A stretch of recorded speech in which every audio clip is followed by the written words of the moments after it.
Bellfield Parish was the kind of place that rarely made the maps. A pocket of forgotten swampland in the Florida lowlands where the air always hung heavy and time moved like mud. The year was 1851, and though the rest of the country marched toward industry and war, Bellfield clung to silence, heat, and tradition. Its people were quiet folk, kept to themselves, raised on scripture and sweat, and didn't question much if it came from the pulpit. So when the new pastor arrived one late June afternoon, his boots clean, his collar bright, and his voice as soft as river moss, no one thought to ask where he came from. They were just grateful the sermons would start again. The last preacher had drowned under strange circumstances, but no one liked to speak of that. The new pastor, who introduced himself only as Father Gresham, did not ask for much. He moved into the parsonage without help, unpacked no visible belongings, and spent long hours in the chapel with the doors locked and the shutters drawn. He had a way of standing too still when he listened, as if weighing every word against some internal measurement that only he understood. But what set tongues wagging quietly at first was the single request he made just 3 days after his arrival: that the church bell be rung every Wednesday at precisely noon, a full funeral toll, regardless of whether someone had died. When the church warden asked why, the pastor said it was a devotional act, a symbol of vigilance against death's unpredictability, a reminder that grief waits for no schedule. The town accepted the explanation, uncomfortable but obedient. After all, it was just a bell. And so, it began. The first Wednesday, the bell rang out across the marshes, 12 solemn chimes that echoed through pine and cypress. The sound was heavy, like an announcement no one had made. On the second Wednesday, though, the air felt colder than it should have for summer. On the third, a child's dog was found strangled behind the chapel. People whispered but said nothing. Superstition ran deep in Bellfield, and so did fear. By the fourth Wednesday, the town's oldest woman, 91-year-old Ruth Kellerman, was found dead in her rocker, eyes wide open, body unnaturally rigid. The bell rang, and this time no one had to pretend it was for nothing. It would have been easy to write it off as coincidence if it hadn't continued. Every Wednesday the bell would sound, and every Wednesday someone, not always old, not always sick, would be found dead by morning. Always just one. Always in a state that the local doctor couldn't easily explain. A hemorrhage with no source, a stopped heart with no sign of trauma, a body bloated as if drowned, found dry in bed. The pastor delivered each funeral sermon with quiet reverence, never changing tone, never shedding a tear. He spoke as if the dead had fulfilled their duty, like pieces completing a puzzle no one else could see. Some began to wonder aloud if he was choosing them, if this was some divine rotation he'd devised. But there was never proof, and Gresham always seemed to know just how to redirect their suspicion with scripture or sorrow. He hosted community meals where he blessed the bread with eyes closed too long, fingers twitching subtly. He comforted grieving mothers with hands that lingered too deliberately. He visited the sick, but only after dark, and never left through the same door he entered. Yet still, he smiled, always. By the 8th week, the bell had become a sound the town braced against. Children covered their ears when it began. Farmers stopped mid-plow and wept without knowing why. The toll had become not just a ritual, but a sentence. 12 notes of slow mourning that counted down to another hollow in the earth. No one dared oppose him. Those who hinted at stopping the tradition were met with sermons about the sin of denial, the virtue of obedience, and the dangers of pride before grief. One man, a blacksmith named Ellis, tried to leave town entirely. His cart broke an axle half a mile out. He was found the next morning by his forge, lungs filled with soot, body twisted into a kneeling position. Wednesday noon. The bell rang. No one knew where Gresham slept. The parsonage seemed untouched, the sheets unslept in, the hearth cold. Yet he appeared each morning freshly shaven, robe spotless, eyes too clear for a man who should have aged under such weight.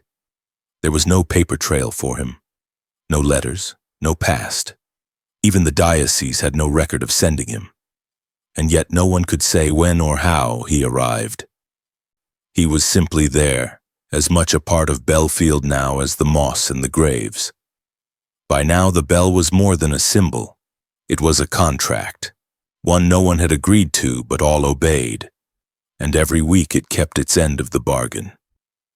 One life, one funeral, one carefully timed reminder that in Bellfield Parish death no longer knocked, it was summoned.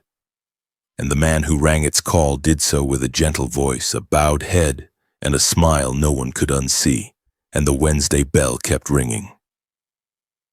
At first they told themselves it was harmless, that maybe the bell had meaning only to the man who rang it, that morning could be symbolic, a way to remind the living that life was brief and fragile, a spiritual rehearsal.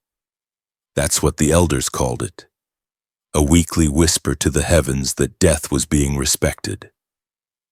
The first 3 weeks came and went with only unease, a growing discomfort that people tried to swallow. But after Ruth Kellerman's quiet death, something shifted. Her funeral followed immediately after the bell's toll, as if her body had been waiting for permission. By the 6th week it had become undeniable. The pattern was precise. Every Wednesday morning just before sunrise, a body was found, elderly, sick, or simply overlooked. Someone who could have gone at any time, sure. But they didn't go at any time. They went exactly when the bell was due. The town didn't call it murder. Not yet. That would have made it real. Instead, they called it divine timing or coincidence or bad luck. But no one was fooled. The blacksmith's apprentice started carrying a small crucifix under his shirt. Mothers began waking their children before dawn on Wednesdays just to see if they were still breathing. It became custom to check on one's neighbors in the early hours, not out of kindness, but out of dread. Every porch visit came with a pause. If no one answered, hearts sank, because by now the body wasn't a surprise. It was an expectation. They were found in different places, one in a bath still warm, one in a barn surrounded by undisturbed hay. One old man was discovered at the center of a pond, lying just beneath the surface, his eyes wide open as if still watching the trees above him. His mouth was filled with mud. There were never signs of violence, not in any traditional sense, no blood, no broken bones. But every corpse carried something off. Some mark, some disquiet, a thumb bent too far backward. A bruise under the tongue, a small piece of something foreign lodged deep in the ear. Wood shavings, candle wax, dried grains. The doctor, aging and tired, began marking the death certificates with vague causes.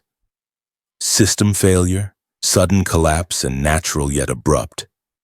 But each note trembled with something unspoken. Still Gresham preached. Every Wednesday evening the chapel held a service. The casket was always closed. The eulogy is always short. He spoke of peace, of passage, of pain as a currency for salvation. He told them that grief could be cleansing, that regular mourning was like keeping a clean house. If you sweep the soul weekly, it won't rot. The townspeople sat in their pews, hands folded, eyes lowered, saying nothing. Not because they believed him, but because no one wanted to be the one who questioned too loudly. Not after what happened to the blacksmith. By the 9th week, Bellfield had changed. The marketplace emptied by Tuesday afternoon. No weddings were scheduled, no births were announced. The town square fell silent the moment dusk touched the rooftops. People didn't visit one another, they didn't borrow or lend. Everyone was bracing privately, hoping they weren't next. It wasn't just death they feared. It was the rhythm of it, the unnatural regularity, like something was feeding off the precision. A clockwork sacrifice. And the ones who died, they weren't just random. They were forgotten, isolated, ones who wouldn't be missed quickly. Old bachelors, sick widows, a child who barely spoke, people whose absences would make the smallest ripples. It wasn't just death. It was a selection. And that's when the whisper started to spread, too faint to call a rumor, too horrifying to admit as truth, that someone wasn't just observing the deaths, someone was making them fit the schedule. No one could prove it. There were no witnesses, no screams in the night, no broken windows or footprints in the mud. Only bodies every Wednesday, always neatly found before noon. Some began watching Gresham, hoping to catch him slipping, but he never did. He walked the town with the same calm smile, hands clasped behind his back, eyes that never lingered too long but somehow saw everything. He offered prayers on Tuesdays for the weak. On Thursdays he checked on the grieving, but never on Wednesdays. Wednesdays belonged to the dead.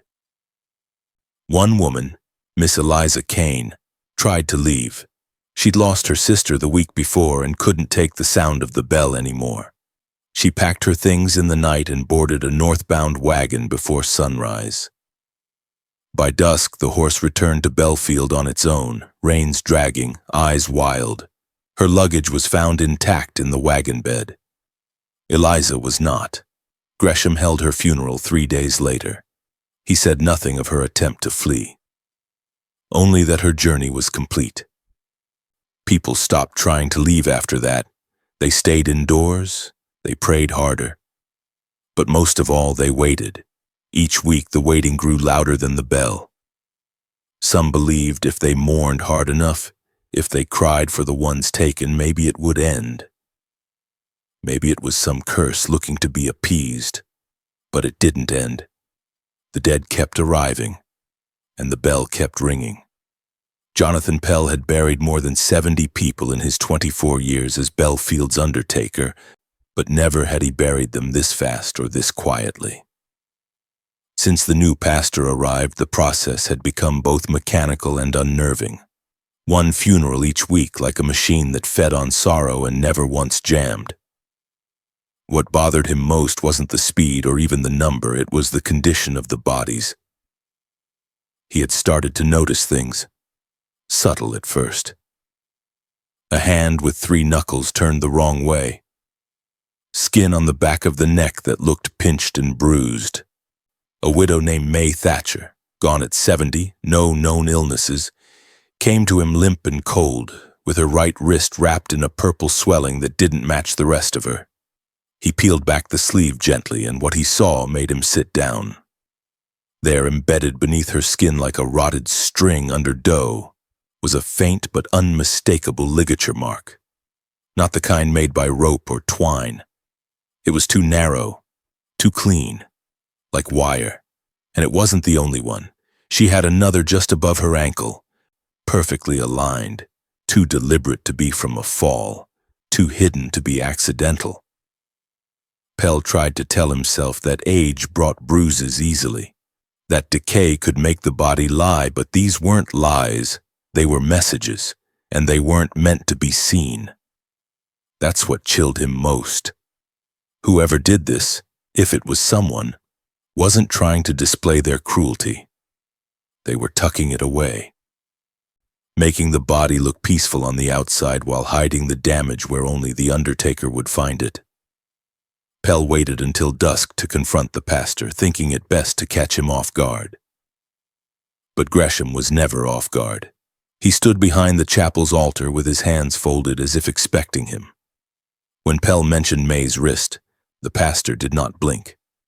He nodded slowly and said that pain was sometimes chosen for those who bore it well, that God allowed selective suffering to strengthen the passage of the soul.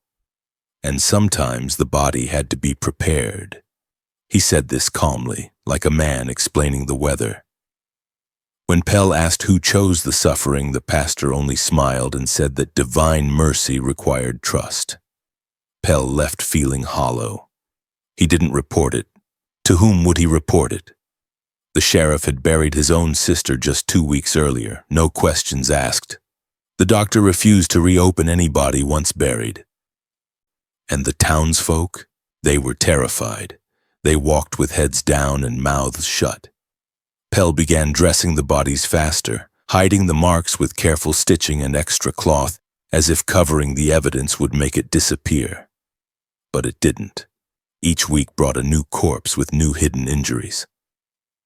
One had burn scars along the spine, faint, healed over, but fresh enough to be recent. Another had puncture wounds along the scalp, perfectly spaced, as if something had been pressed into the skull like a mold. What disturbed Pell most wasn't the pain these people must have endured. It was that none of them had screamed. No one had been heard crying out. No windows were shattered, no help ever called.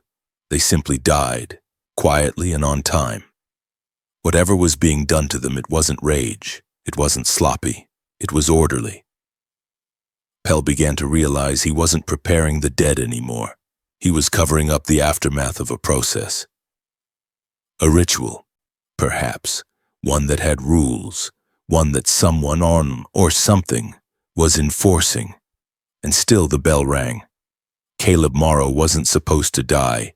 He was one of the few in Bellfield who still laughed with his whole chest, who fixed roofs without charging, who never missed a Sunday morning without wiping the dust from his boots before entering the chapel. He was strong, clear-minded, and never sick a day in his life. But on the 21st Wednesday since the bell began, Caleb's body was found by the riverbank just before dawn, laid out in a position so deliberate it unsettled even the most devout. His arms were crossed perfectly over his chest, right over left, palms flat as if placed by someone with care, not grief. His feet were bare and aligned heel to heel. His shirt was pressed flat, though his face showed no peace. His mouth was slightly open, and his eyes, bloodshot and wide, stared at the gray sky as if something above him had pressed down and refused to let go. The sheriff found him and staggered back in silence. No blood, no wound, no bruise that showed a cause. But the way the body had settled, not fallen, unsettled him more than any wound could have. The town doctor arrived and knelt beside Caleb's body, whispering to himself. When he pressed the chest, there was no give. It was as if something inside had expanded beyond capacity, then stopped. He opened his kit but didn't use a single tool. After a long pause, he wrote the cause of death as internal pressure rupture, then walked back to his buggy without another word. No one knew what that meant. It wasn't a diagnosis. It was a surrender. During the service, Pastor Gresham spoke gently, almost tenderly, of Caleb's willing heart and opened vessel. He said some men were chosen not for what they had done, but for what they could carry in silence. The words made no sense to those gathered, but something in the way he said them made people lower their heads anyway. Caleb's mother trembled in the front pew, gripping a handkerchief soaked through long before the service began. Gresham never once looked directly at her. What disturbed the undertaker, who prepared the body for burial, was what he found beneath the clothes. Across Caleb's chest, just below the collarbone, a perfect circle had been drawn into the skin. Not inked, not burnt, but pressed like a mold had been applied with careful, consistent force. The skin inside the ring was pale and slightly sunken. When he touched it, it felt cold in a way the rest of the body did not. He said nothing. He'd learnt by now that speaking about such marks didn't bring answers. Only eyes that turned away. There was no mourning bell that day, because there didn't need to be. Caleb had kept the schedule. Elsie Dobbins had a voice that made people stop what they were doing. Even the restless boys in the back pew would fall still when she sang. At only 11, her tone carried something older than her body, something too pure to belong in a place like Bellfield. She stayed after practice every Tuesday to help fold robes or clean sheet music, her humming drifting through the chapel long after the others had gone. Pastor Gresham always praised her dedication, saying her voice was a blessing that softened the air. But on the 24th Tuesday, she never came home. Her mother searched the church, then the woods, then the homes of neighbors who all shook their heads and avoided her eyes. The pastor said she likely wandered too far, children being children, and he promised to pray that she would be found before morning. But Wednesday came. The bell rang, and still no Elsie. It was 4 days later when a maintenance worker noticed the cellar door ajar. He had passed it a dozen times that week, but something had changed. The air near the doorway felt colder and heavier, and the light inside flickered despite no known source of flame. He followed the steps down into a space lined with dust and forgotten tools, and there, between 2 barrels, lay her body. She was dressed in her white choir robe, the hem perfectly folded beneath her knees, and her hands rested over her stomach as if in sleep. But her face told a different story. Her mouth was open wide, unnaturally stretched, lips cracked and blackened, and inside her throat was a thick honey-colored wax that had hardened into a jagged mass. The doctor said later it would have sealed her airway slowly and painfully, but not before burning through her vocal cords. He used the word melted in his notes, not torn, not ruptured. Melted. There were no candles nearby, no matches, no spilt wax. Whoever did it had brought the material from elsewhere, warmed it, and poured it directly into her mouth. The amount used had to be calculated precisely enough to destroy only the voice, not the face. The body bore no signs of struggle, as if she had been paralyzed or too afraid to move. Her eyes were wide but glassy, and there was a single tear dried beneath one cheek. The corner of her robe had been marked, a small stitched symbol invisible to most but familiar now to the undertaker. It was the same circle pressed into Caleb Morrow's chest, smaller, neater, a child's version maybe. When the town gathered for service that week, Gresham didn't mention the wax. He said only that young voices sometimes flew too close to heaven and that such gifts were fragile. He read her name aloud with reverence, and when the bell rang, no one looked up. They kept their eyes to the floor, hands clutched tight and mouths closed. Not one note of music was played. The organ remained silent. And from that day on, the choir no longer sang. The children who once filled the chapel with light now mumbled through hymns, their voices low, flat, and afraid of being heard too clearly. Because in Bellfield it was no longer enough to die on schedule. Now something else had begun, something crueler, something that didn't just want life, it wanted function. And Elsie Dobbins had given hers in silence. The body had already been prepared when Elias Crane asked to see it. He wasn't a doctor by training, but in Bellfield, his apothecary knowledge often made him the closest thing to a second opinion. He had seen Elsie Dobbins alive too many times.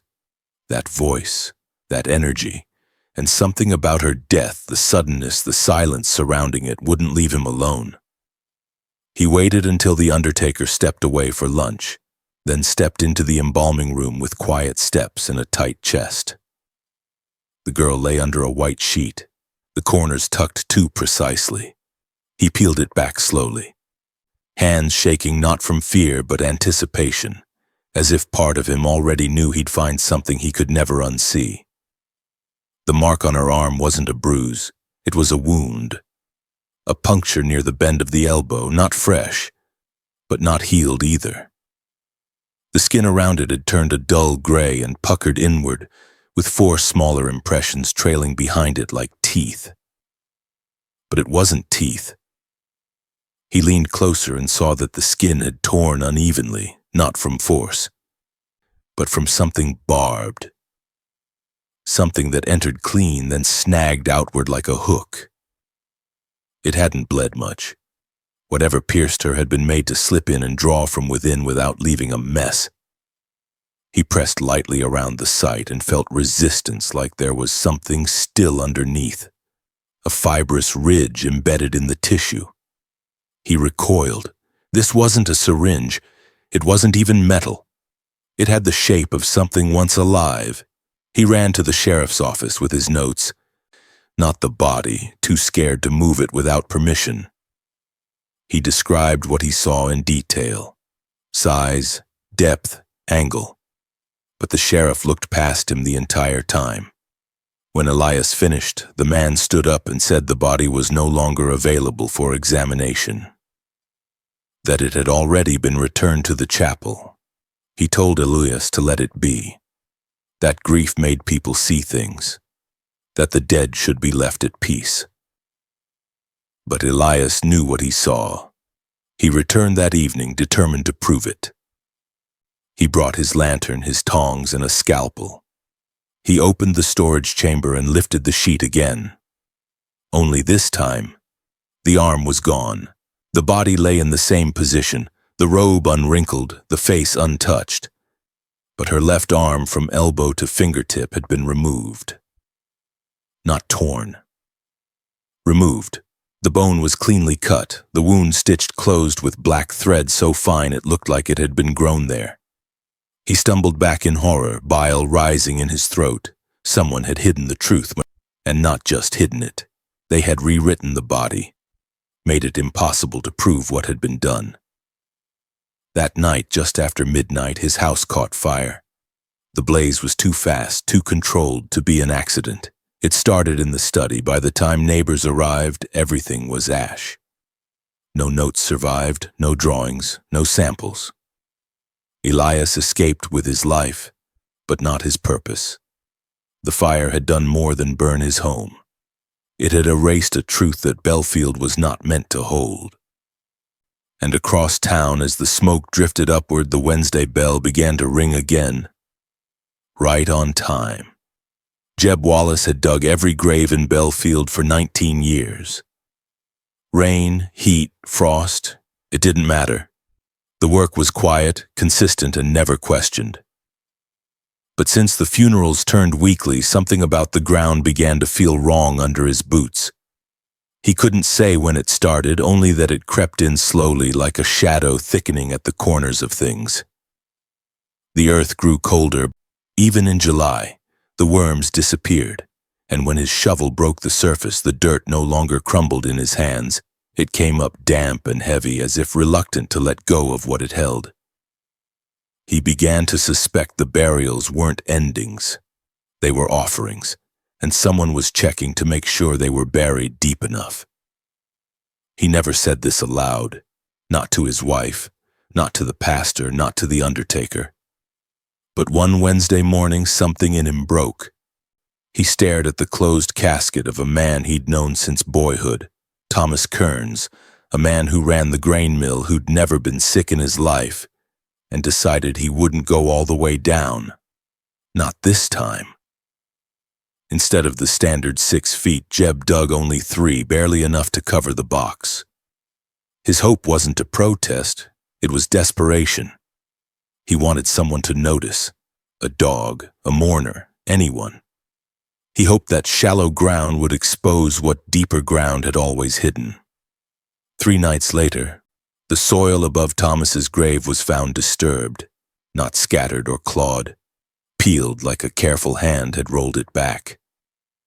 The coffin lid lay cracked open beside the plot, splinters neatly stacked in a pile. There were no footprints, no drag marks. Just the grave, open and clean as though it had never been closed at all. But what lay inside was worse, far worse. The body was still there, but it wasn't Thomas anymore. His skin was gone, every inch of it removed in a single unbroken piece, as if it had been peeled off with surgical grace. The muscles beneath were untouched, pink and glistening in the cold dawn. And the bones. The bones had been rearranged. They sat in a perfect circle inside the chest cavity, ribs bent outward like petals. The femurs snapped and reset into a spiral shape. The skull placed at the center, facing up, mouth open in a frozen scream no one had heard. The sheriff arrived before sunrise and ordered the area cleared. The undertaker refused to touch the remains. The doctor wept quietly, then vomited in the grass. No one spoke of cause or motive. They only looked to the chapel, where the bell tower loomed silent above them, casting a long shadow that pointed toward the disturbed grave like a compass needle. Pastor Gresham stood outside with folded hands and closed eyes, whispering words no one could hear.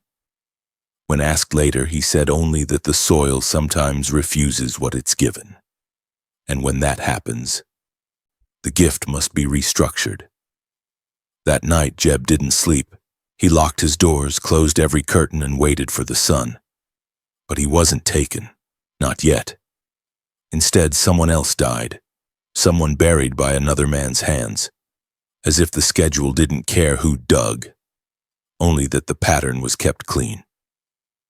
Jeb returned to digging full depth after that.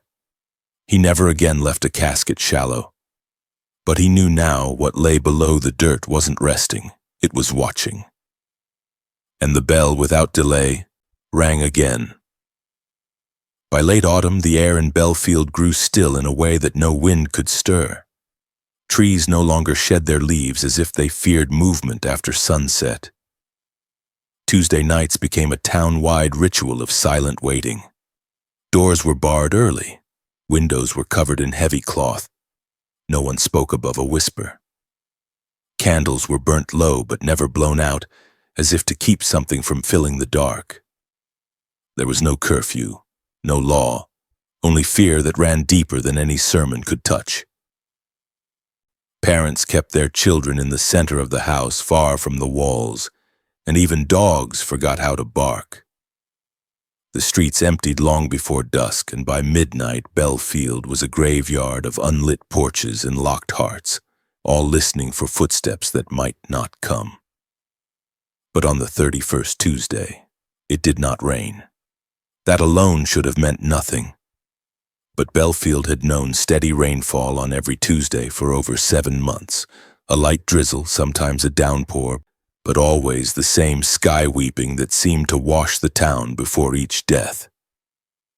When the clouds didn't break that night, people whispered that something was wrong. Not broken, not off, just different. And the difference was dangerous. Eleanor Reeve was the only one who didn't stay hidden. She was a widow in her 50s with a spine too straight and a voice too firm for most people's comfort. Her son had been the 5th name read under Gresham's sermons, a loss she had carried not with tears, but with a silence that burnt through her every word.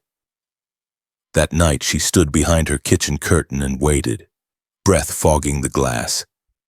And just after 2 in the morning she saw it, a flicker of movement behind the chapel. Pastor Gresham stepped out of the greenhouse, slow and steady, his robes flowing without wind. In his hands he held something wrapped tightly in a sackcloth, long, narrow, and limp. The weight of it bowed his shoulders slightly, but his pace never broke. Eleanor watched him move toward the chapel, slipping through the back door without glancing once behind him. Her fingers gripped the windowsill until her knuckles turned white. She didn't think so. She followed. She left her home barefoot, wrapped in a shawl, every step across the frost-bitten earth quieter than the last. She moved like a ghost, chasing another. When she reached the greenhouse, it was empty, its glass humming softly, not from wind, but from within. A low resonance, like a bowl pressed to the ear of the dead. She kept moving. The chapel door had not closed fully. She slipped inside, and no one ever saw her again. When morning came, her house remained untouched. The bed was still made, the hearth still warm, but she was gone. No note, no signs of struggle. Only a faint smear of soil near the door and a single drop of wax hardened to the handle, shaped like a teardrop, though no candle had burnt nearby. At noon, the bell rang 12 times. Her name was read by Gresham with a pause afterward that stretched too long. He did not offer comfort, only thanks. Those who knew her best didn't believe she'd died in her sleep. They didn't believe she'd wandered or fallen or choked. They believed she had seen something no one else was supposed to see. And for that, she had become part of it. A necessary silence. A substitution. As if whatever was inside the sack had needed a replacement, and she had answered the schedule. From that day on, the rains returned, heavier than before. Tuesday nights grew louder with thunder, but the townspeople no longer dared to listen, because now they understood. The rain wasn't cleansing them, it was marking them, preparing the soil, reminding them that in Bellfield there was no accident, no escape, and no witness who remained one for long. And the bell, unbroken, rang again. The greenhouse had always been an object of quiet terror, avoided even in daylight, but it wasn't until a group of boys dared to break its seal that Bellfield learnt what it truly housed.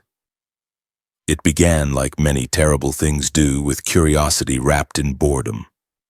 3 boys, James Laurie, Isaac Finch, and little Dale Mercer, all between 10 and 13, made a pact one Tuesday afternoon.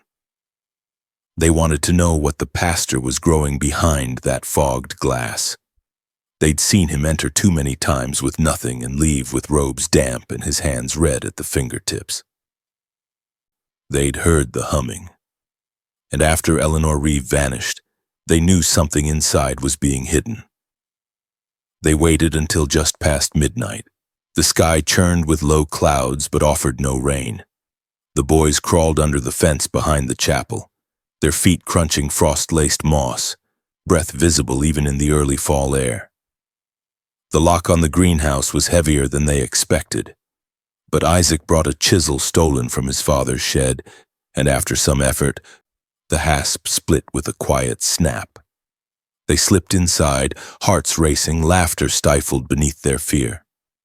But what they saw wiped the humor clean from their faces. The air was wet and heavy, filled with a scent that mixed sugar and rot.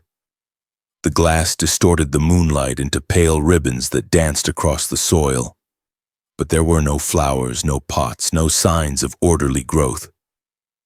Instead, the space was filled with long black vines that slithered from the dirt like veins through skin.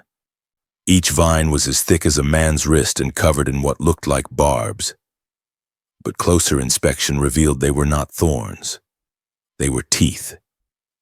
Small, human-like teeth jutting in uneven rows along the stems, some yellowed, some blood-stained, all real. The leaves were worse. They drooped in pairs from thin branches like ears listening, shaped too perfectly, complete with the ridges of cartilage pierced in one case with a tiny rusted earring. A few leaves fluttered as if in response to sound, turning slowly toward the boys' panicked breaths. At the far end of the greenhouse was something larger. A bulb the size of a curled-up child, its surface translucent and veined.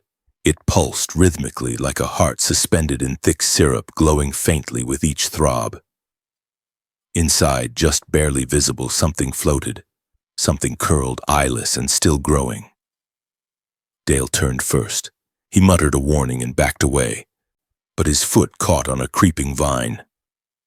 The thing snapped upward like a whip, wrapping around his ankle with a sound like meat tearing. He screamed once, and the vines responded, all of them shifting toward movement, toward heat, toward fear. James lunged forward and tore Dale free, but not before another vine whipped across the boy's chest, slashing through shirt and skin. Isaac tried to open the door, but it had swung shut behind them. It wouldn't budge. The vines had reached it first. The boys fought like animals, slapping and kicking blindly. James smashed a window with a rusted spade hanging from the wall, cutting his palms in the process. They crawled out one by one, Isaac first, James dragging Dale behind him, his face pale and blood soaking through his pant leg.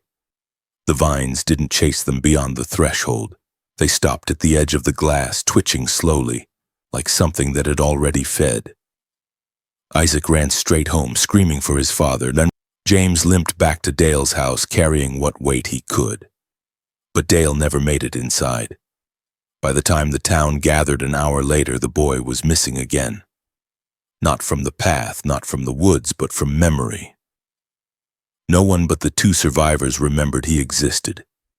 His house was abandoned, windows boarded, a ruin swallowed by vines. There was no birth record, no family, and no mention of a Mercer child anywhere in town logs. Only James and Isaac remembered the pact. The sheriff called them liars. Pastor Gresham called them confused. The townspeople shook their heads in sorrow but didn't press, because deep down they knew something had changed. The greenhouse was no longer a secret, it was a warning, and what grew inside it was not botanical. It was fed not with water or sun, but grief. The kind of grief that had to be scheduled, harvested, and buried every week like a seed. And just as the townspeople gathered their children and locked their doors again, the Wednesday bell began to ring. The bell rang before sunrise that Wednesday, earlier than ever, its chimes distorted by wind that hadn't moved in days. It was a sound no one could ignore, not because of its volume, but because of its intent. It rang like it already knew something, like it was announcing something already done. But there had been no death, no name, no weeping family, nobody. And still Pastor Gresham announced a funeral service to be held at noon, without explanation. The town obeyed, not out of faith, but out of fear that asking why might summon something worse than death. They filled the pews with lowered eyes and clenched hands. The chapel was colder than usual, though the hearth blazed hot. Gresham stood at the pulpit in full ceremonial robes, but there was no casket before him. Instead, a long white cloth had been draped over the floor in front of the altar, stretched tight like the outline of an absent form. No one dared ask what it covered. Some said they could see the faint rise and fall of breath beneath it, though others swore it was only the flicker of candlelight. Gresham's sermon was brief. He said the departed had not needed to die in the physical sense, that sometimes a soul could be emptied instead, hollowed out until what remained no longer qualified as living.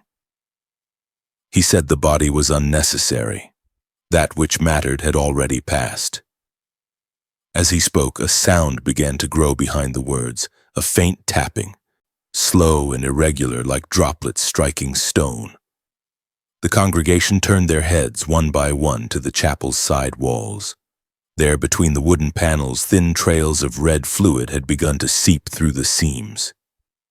It wasn't blood exactly, it was darker and thicker, and it moved against gravity, trickling upward in thin, pulsing streams. The room fell silent. Gresham did not look away. His voice continued without change in tone, as if this bleeding of the church had been expected or invited. A cracking sound echoed through the chamber.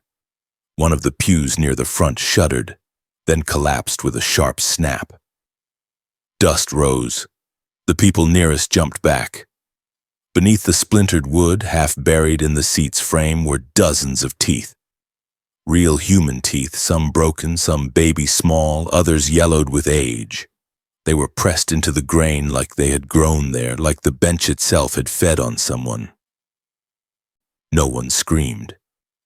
They just backed away slowly, their faces slack with horror, their eyes searching for exits they were too afraid to use. The air thickened, the flames in the lanterns dimmed, and for a brief moment every sound in the chapel stopped. No breath, no whisper, only the deep hum that had once been confined to the greenhouse now vibrating through the floorboards. It was the sound of something being fed, not with flesh, but with obedience. Gresham finished the service with a prayer none had heard before, spoken in syllables that bent at the ear, words that felt sharp even when whispered. When he lowered his head, so did they, every single one. Whether by fear or force, no one moved until he dismissed them. They left the chapel in silence, the red stains already drying on the walls, the broken pew left unrepaired. No one cleaned it. No one dared.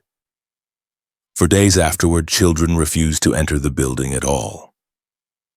Elders muttered that the church was no longer sacred, that it had become something else, a skin, a shell, a house that no longer served God but something older, quieter, and far more hungry. And the cloth before the altar. It remained for a week, untouched, unmoved, until one morning it was simply gone. No one saw who took it, no one asked, because the bell still rang, and now the town understood. Death didn't need a name, it only needed a place to be welcomed. They came not with torches or rage, but with shovels and silence. After the funeral without a body, after the blood-like fluid and the teeth inside the pew, something inside Bellfield cracked. Not loudly, just enough. It wasn't a revolution, it was a resignation. A quiet belief that what stood at the heart of their town was no longer a church, but a wound. One that had never healed and had now begun to rot. The men who gathered at the chapel door in the middle of the night did not speak. They moved with the grim coordination of people who had buried too many neighbors and said too many prayers that went unanswered. There were 7 of them, each carrying tools meant not for breaking in, but for digging down. They began beneath the altar. They moved the stone base aside and found dirt that hadn't been touched in decades. Dry, packed, but strangely warm. As they dug, the earth turned darker. Not with moisture, but with something dense and living, like the inside of a bruised fruit. 3 feet down, they struck it. Not wood, not stone. Something in between. It gave slightly under the shovel, but didn't split. When one of them reached in with bare hands, he recoiled. It pulsed against his palm. And when they cleared more, they saw the network, a sprawling system of roots that stretched in all directions, smooth and flesh-toned like tendons stretched too tight. They writhed faintly like muscle reacting to distant sound. The roots didn't belong to any tree. There was no trunk, no seed, no central point. They branched out endlessly beneath the chapel, beneath the graveyard, reaching with purpose. The men followed them deeper, cutting through floorboards and pulling up stone. What they found next stopped them cold. In a small cavity behind the foundation wall, illuminated by lantern light and dust, lay the first body. But it wasn't a corpse.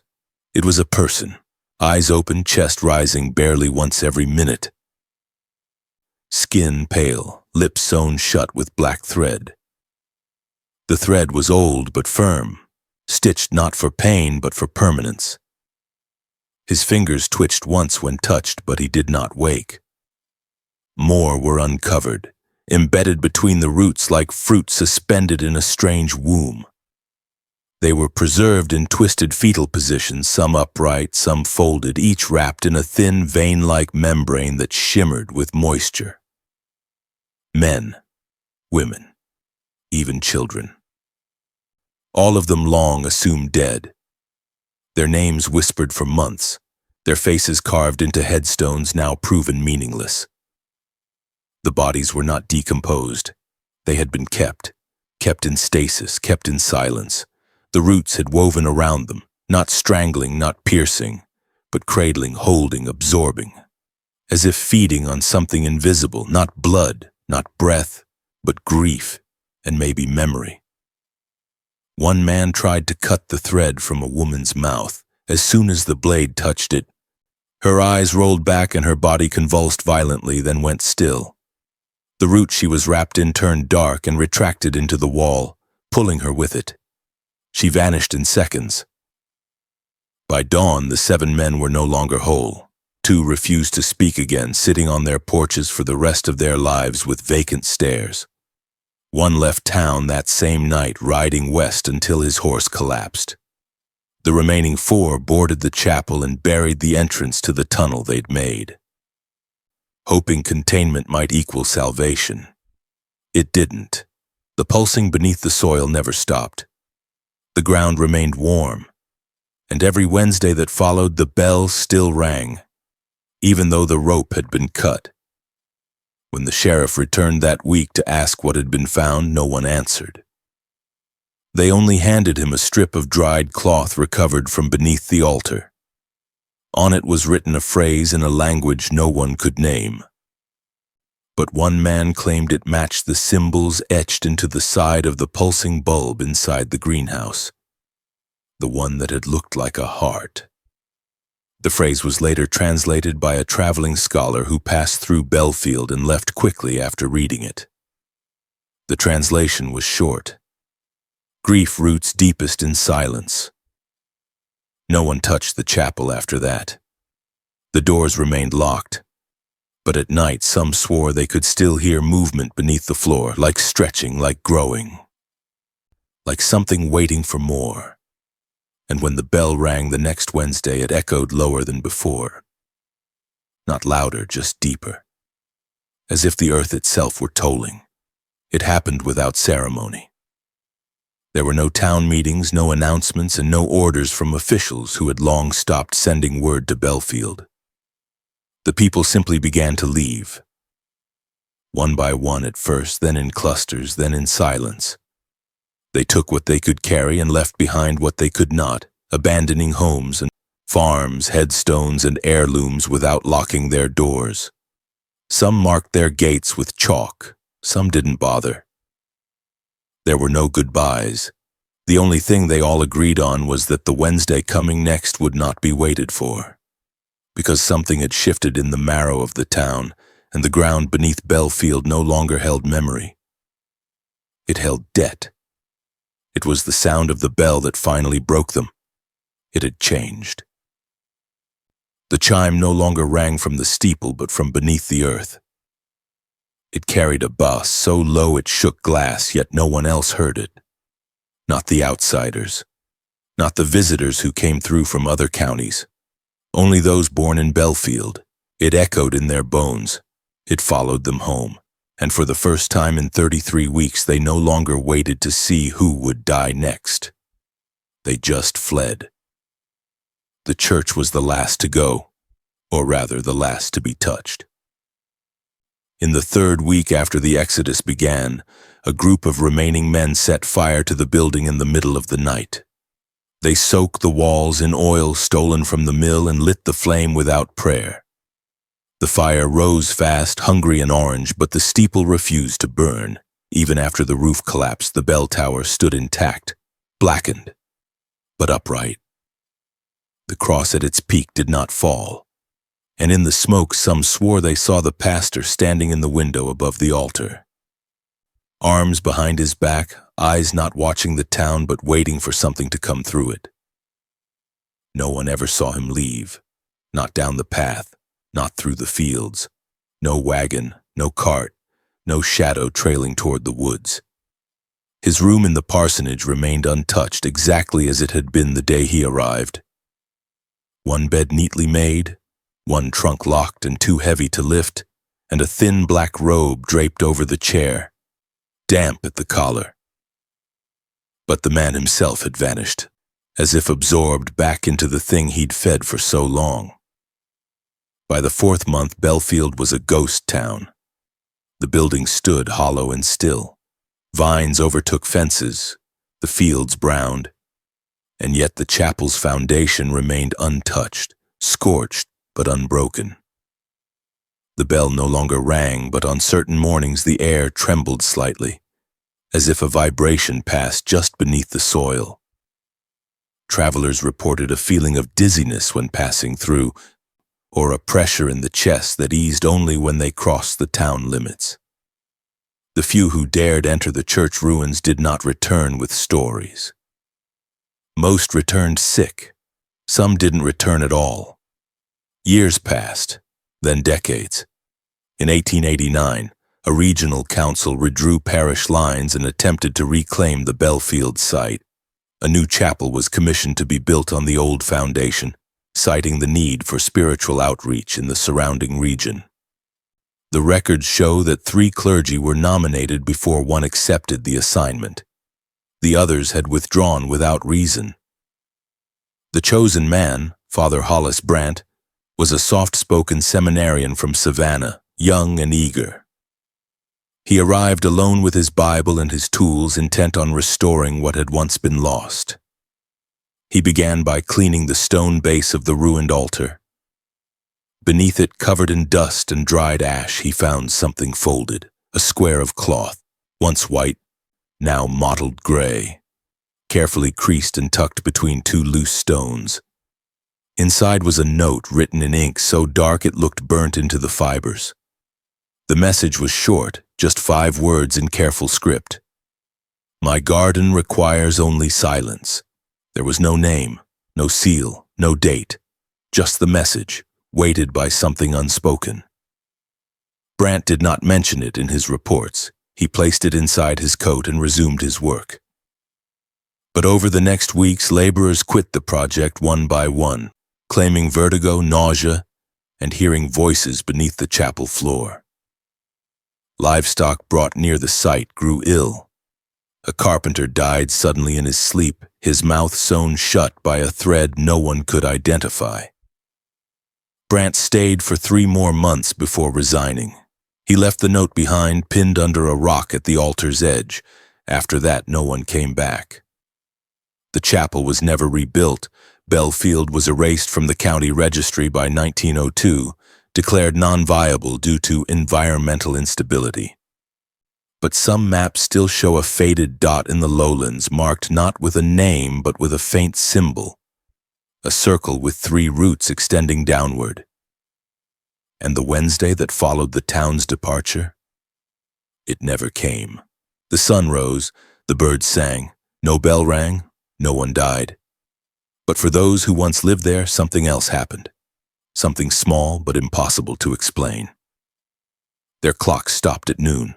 Just once, no ticking, no sound, and then without correction they began again. As if somewhere deep below the soil the pattern had noticed the absence, and paused.